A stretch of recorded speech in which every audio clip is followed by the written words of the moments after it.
Hello friends, welcome back to my channel. आज हम growth and development का जो हमने चैप्टर कल किया है उससे रिलेटेड कुछ क्वेश्चंस करेंगे जो हमारे एचटेट और एचपीटेट में भी आए हैं और कुछ केवीएस के भी हैं, सीटेट के भी हैं। Right, so let's get started. Human development is based on some principles which of the following is not a principle of development. ठीक है, कि जो ह्यूमन डेवलपमेंट है वो बेस होती है कुछ प्रिंसिपल्स पे। तो 4 ऑप्शंस दिए हैं आपके पास, तो उनमें से आपने चूज करना था कि कौन सा ऑप्शन है जिसमें से नहीं है, तो दैट इज रिवर्सिबल। और रिवर्सिबल क्यों है? सपोज कीजिए कि बच्चा अपने चाइल्डहुड स्टेज में पहुंच चुका है, ठीक है, तो इज इट पॉसिबल कि वो वापस अपनी प्री नेटल स्टेज में चला जाए?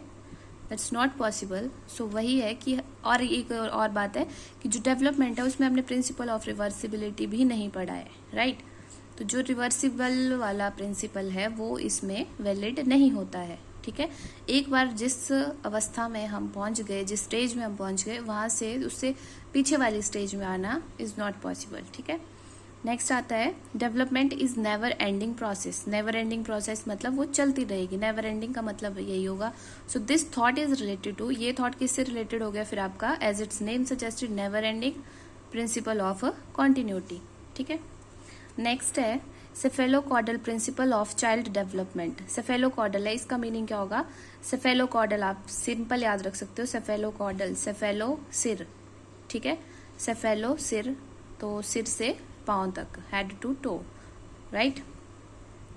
And proximodistal principle of child development. Development is from centre to periphery, ठीक है, यानी मध्य से परिधि तक, उसके आउटर साइड को होता है, केंद्र से बाहर की ओर। ठीक है, इसमें होता है कि जो बच्चा होता है उसके विकास और जो उसका कंट्रोल होगा वो पहले सिर पे होगा, देन फिर नीचे को स्टार्ट होगा। ठीक है, और इसमें आएगा कि सबसे पहले बच्चे की स्पाइनल बनेगी, स्पाइनल कॉर्ड बनेगी, देन उसके बाद अदर प्रोसेसेस शुरू होके नेक्स्ट ऑर्गन्स पे काम करना शुरू करेगा।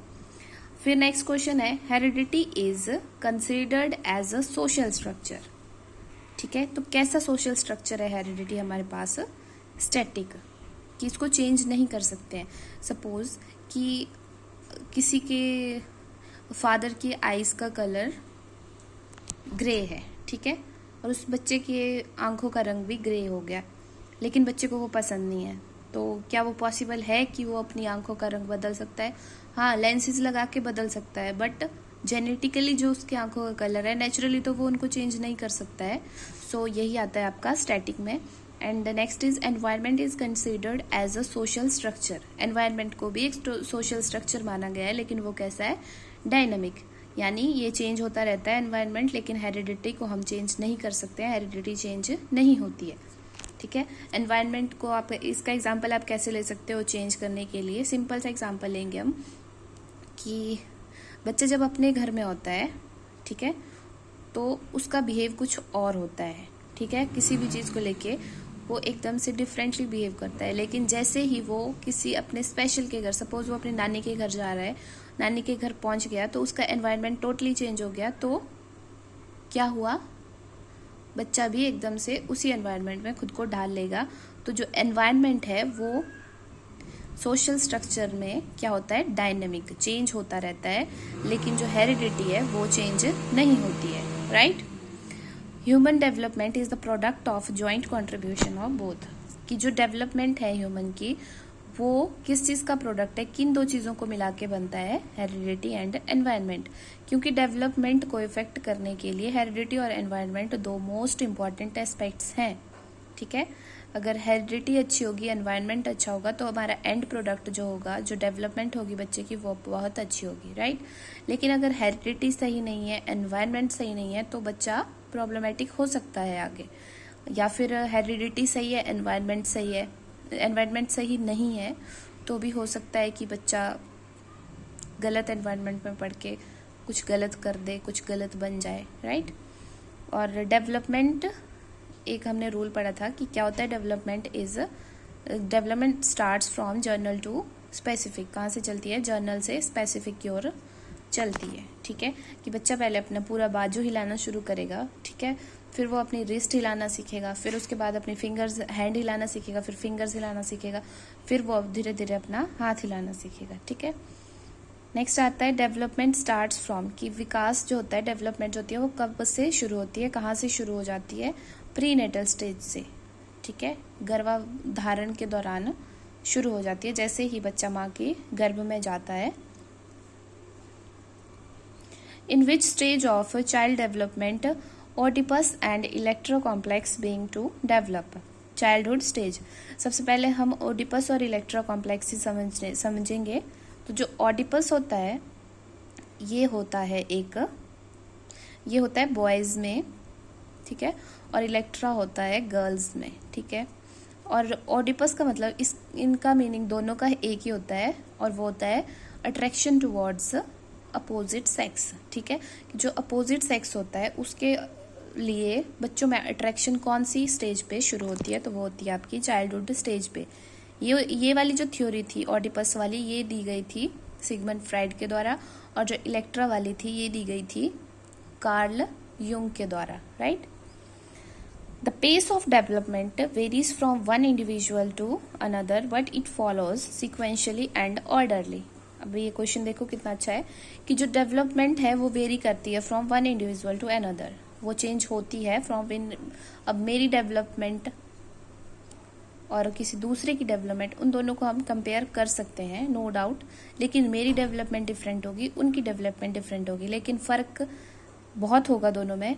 फ़र्क होने के बावजूद भी क्या होता है, ये एक सीक्वेंस में और एक ऑर्डर्ड वे में चलती है। क्योंकि जो इंसान होता है या आप कोई भी लिविंग बीइंग ले लो, सपोज आप किसी जानवर को ही ले लो या छोटा सा खरगोश ही ले लो, जब वो पैदा होता है तो वो भी बेबी होता है। ठीक है, फिर उसके बाद वो भी बड़ा होता है।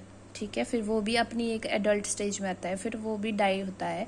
ठीक है, वैसे ही इंसान के साथ भी होता है। इंसान भी पहले वो गर्भाधारण में होता है, गर्भ में होता है माँ के, फिर बाहर आता है, बेबी बनता है, फिर छोटा बच्चा होता है, शैशवावस्था में होता है, फिर बाल्यावस्था में आता है, फिर किशोरावस्था में आता है। ठीक है, एडोलेसेंस में पहुंचता है। राइट, फिर उसके बाद जो भी हमारी स्टेजेस हैं, जहाँ जहाँ पे वो पहुंचते हैं, लास्ट में ओल्ड एज तक पहुंच के उनकी डेथ हो जाती है। तो वो एक सीक्वेंस है, हर एक इंसान के साथ वैसा होता डिफरेंट वे में है, लेकिन सीक्वेंस एक सेम है, ऑर्डर सेम है कि ऐसा होना ही है। सबको पता होता है कि इस एज में इतनी एज तक इंसान ये काम करता है, इतनी एज तक, और वो हर एक इंसान के साथ होता है। राइट, तो which one of the following is an example of fine motor skill. Fine motor skill यानी सूक्ष्म गतिक कौशल। ठीक है, तो इनमें से 4 ऑप्शंस आपके पास दिए थे कि उसमें से कुछ शायद ऐसे थे, रनिंग था, राइटिंग था, क्लाइंबिंग था और हॉपिंग था। तो हॉपिंग तो उछल कूदी हो गई, तो उसमें तो ये नहीं आना है। फाइन मोटर स्किल में राइटिंग ही आएगा आपका। और फाइन मोटर स्किल का मतलब कि जहाँ पे आपके स्मॉल मसल्स यूज होते हैं। ठीक है, छोटे मसल्स यूज होते हैं। फिर नेक्स्ट आता है the most intense and crucial socialization takes place during adolescence, कि जो किशोरावस्था होता है उसके दौरान क्या होता है, सबसे ज़्यादा सोशलाइजेशन करते हैं बच्चे।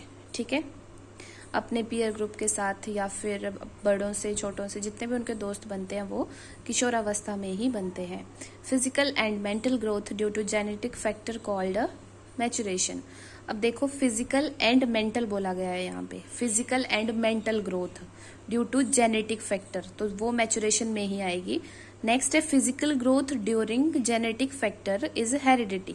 तो इन दोनों में कंफ्यूज नहीं होना है। जब आपके पास फिजिकल प्लस मेंटल ग्रोथ दोनों दिया होगा तो आपके पास मैचुरेशन आएगा, लेकिन अगर आपके पास फिजिकल ग्रोथ दिया गया है ड्यूरिंग जेनेटिक फैक्टर तो आपके पास ओनली हेरिडिटी आएगा। ठीक है, nature nurture debate related to, किससे रिलेटेड है नेचर और नर्चर वाला डिबेट, हेरिडिटी एंड एनवायरनमेंट से। And who gave principle of direction, Douglas and Holland. इन दोनों ने प्रिंसिपल ऑफ डायरेक्शन दिया था जो पीछे हमने पढ़ा सेफेलोकॉर्डल और प्रॉक्सिमोडिस्टल का। ठीक है, so that's all for today, thank you so much.